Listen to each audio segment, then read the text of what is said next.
warned by another person in beauty pageant world that girl will do anything to get to the top, and her mother will do anything to help her get to the top. I love submitting to Charlie because he's a phenomenal leader, and the way that he loves me, like, melts me to want to be able to help. How can I help you? It was always a lie. She worked for TPUSA, she co-hosted sometimes with Charlie, and she even made content of her own. Once he died, she immediately took his role as the head of TPUSA. Candace Owens just put out a bold claim about Erika Kirk, and it's seriously changing how people are looking at Charlie's relationship from the very start. Suddenly, what once seemed like a normal love story is being questioned in a whole new way.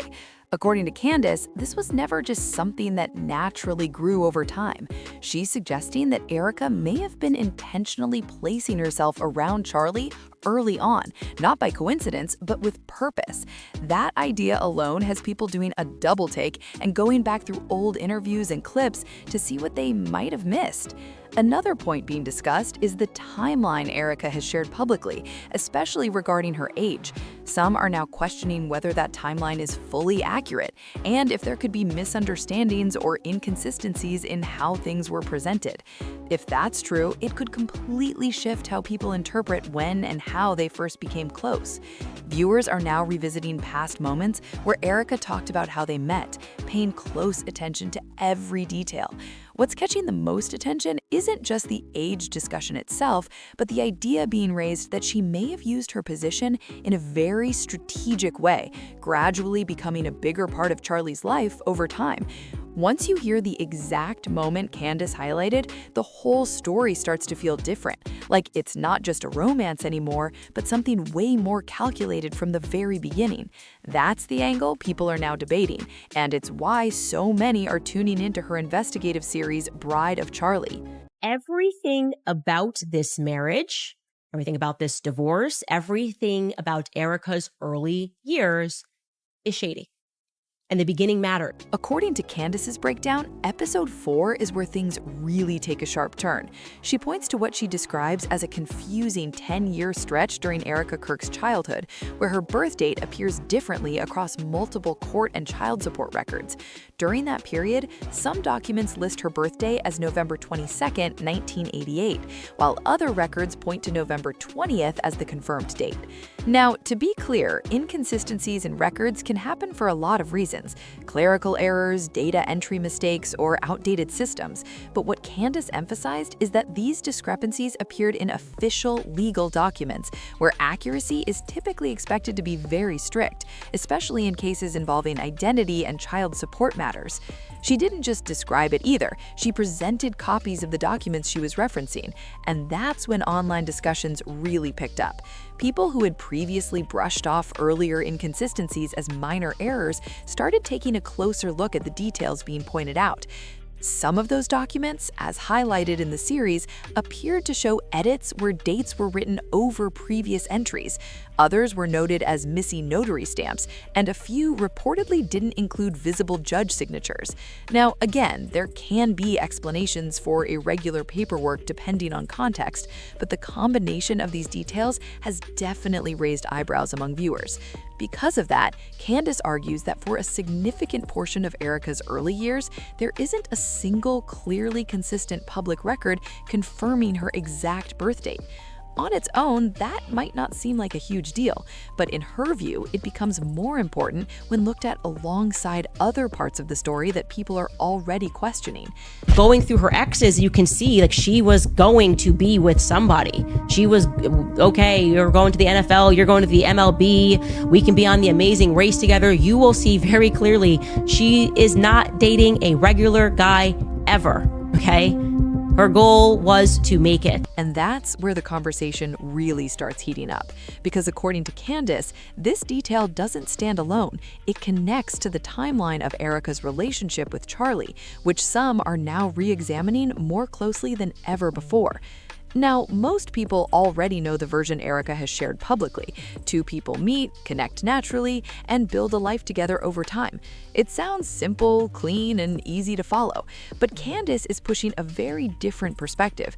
She's arguing that when you actually line up the timelines, compare interviews, and look closely at how Erika has described her past in different moments, things start to feel inconsistent. According to her, what looks like a natural connection on the surface may not be as straightforward when you dig deeper.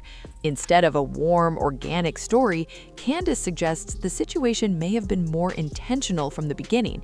She claims Erika didn't just randomly cross paths with Charlie, but may have been aware of who he was and positioned herself in a way that brought her closer into his world.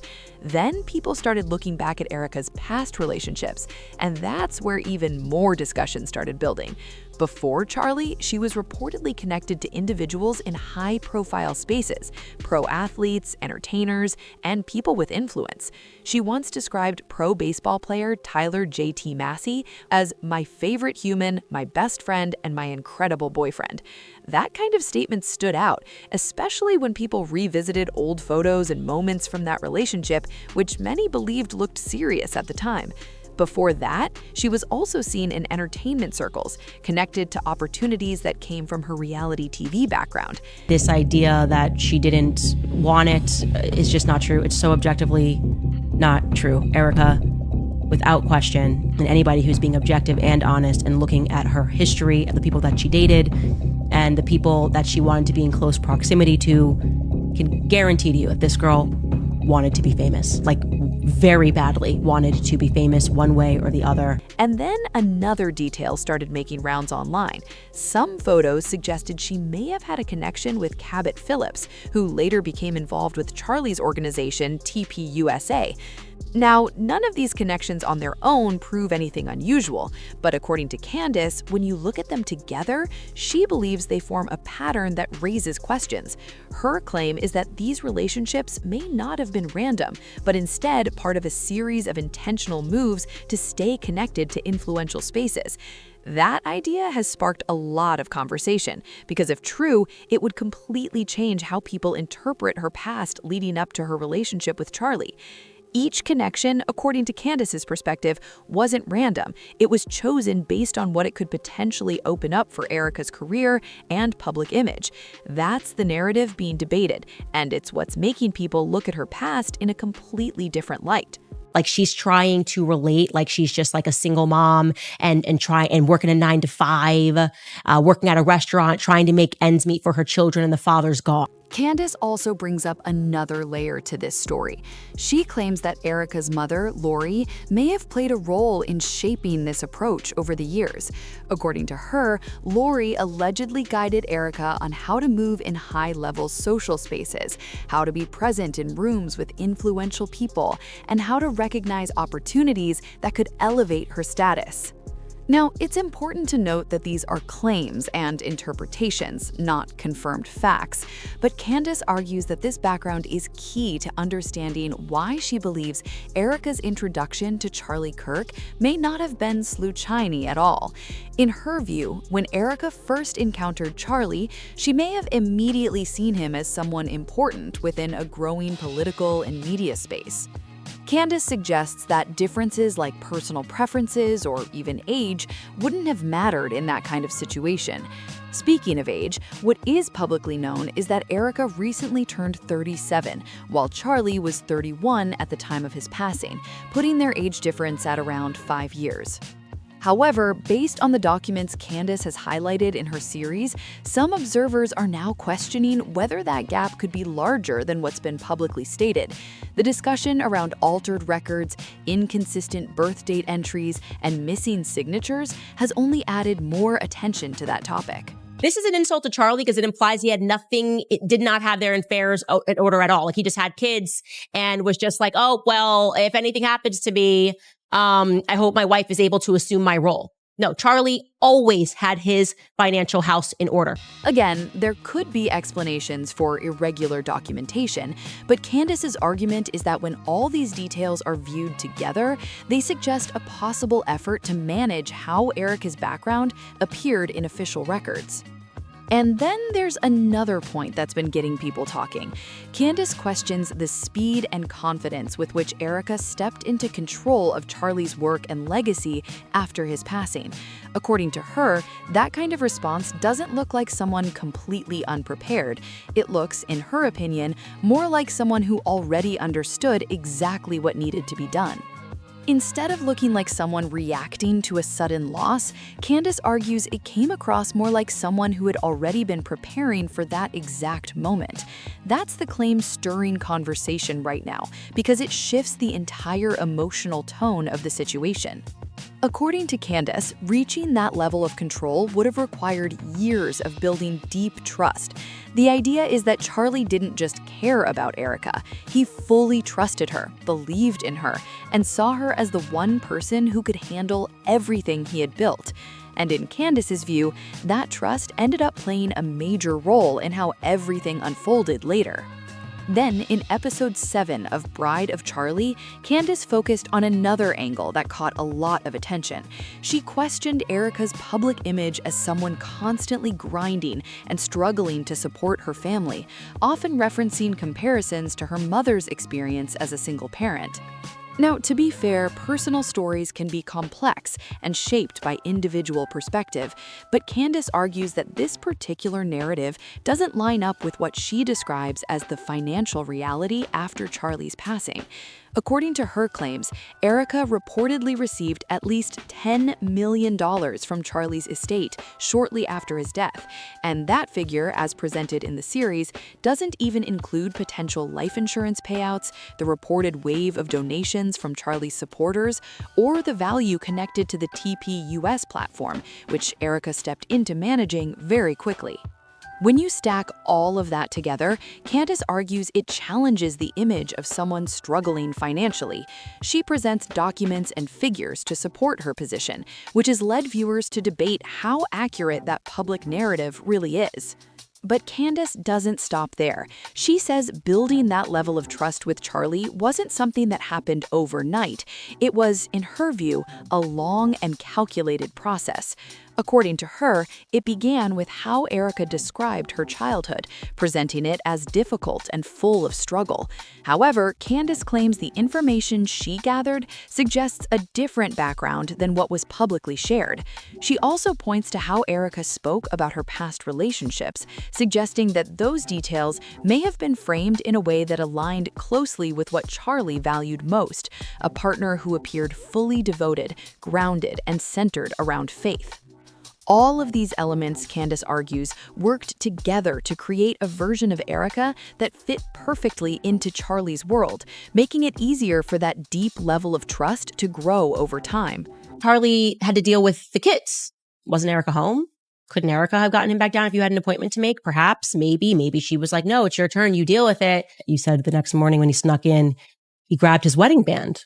Again, minor detail, but I asked myself, why was his wedding band off? She suddenly apparently had a clear enough mind to decide that she wanted to take the board to a vote to make her the CEO. According to Candace's perspective, every part of the story Erika shared with Charlie was carefully shaped to match what Charlie was looking for in a partner. That's the claim, and it's what has people questioning how much of the relationship was fully transparent from the start. Candace believes there may have been details about Erika's past that Charlie wasn't fully aware of, and in her view, if those details had been openly discussed earlier, it could have completely changed the direction of their relationship, maybe even stopping it before it truly began. Then came a moment that Candace highlights as especially revealing. During an appearance on Charlie's own podcast, the two had a disagreement about something fundamental: who should manage finances in a household. Charlie expressed a viewpoint consistent with his publicly known traditional values, saying financial leadership should rest with the husband. Erika, however, pushed back and argued that in some cases, a woman might be better suited for that role. On the surface, it seemed like a normal disagreement, something many couples experience. But Candace points to this moment as significant because it appeared to contrast with how Erika had publicly presented herself before, especially when she spoke about embracing more traditional roles. Candace's interpretation goes further. She suggests that moments like this weren't just casual disagreements, but part of a broader dynamic. In her view, these kinds of exchanges may have gradually influenced Charlie's confidence and decision-making over time. Now, that's an interpretation, not a confirmed fact, but it's one that has sparked a lot of debate, with some people wondering whether these small moments carried more weight than they seemed at first. According to Candace's claims, everything seemed to be working until it suddenly wasn't.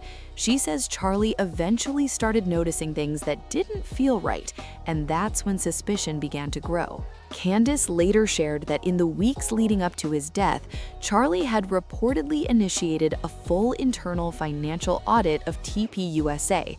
The goal, according to her, was to take a closer look at where money was going and who was actually in control behind the scenes. But here's where things take a serious turn.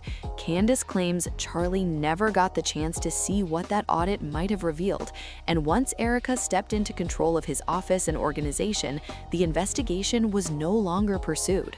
Now, it's important to be clear, these are allegations and interpretations presented in Candace's series, not confirmed conclusions. Still, Candace argues that the timing of these events wasn't random, but part of a much bigger picture she's been laying out. Because of that, what once looked like a simple love story is now being re-examined by many as something far more complex. As more clips resurface and documents continue to be discussed online, people are digging deeper and asking more questions than ever before. You are marrying a man that is not capable of completely and totally handling the finances, that you should not marry that man. Finances will break a marriage quicker than anything else, period. But what if he checks all of the boxes? He just is horrible at money. Fine. And you're really Doesn't good matter. at money. Doesn't matter. For some observers, it's becoming harder to dismiss everything as coincidence. They point out that even if only part of what Candace is suggesting turns out to be accurate, it would completely change how Charlie's story is understood. The idea being debated is this: what if Charlie didn't just choose the wrong partner, but instead placed his full trust in someone who may have been moving strategically from the very beginning? And if that's the case, then the most unsettling part is this: just as he may have started asking serious questions, he no longer had the time to get the answers. If you've been following this story, make sure to like, share, and subscribe. Drop your thoughts in the comments because this conversation is far from over, and I'll see you in the next one.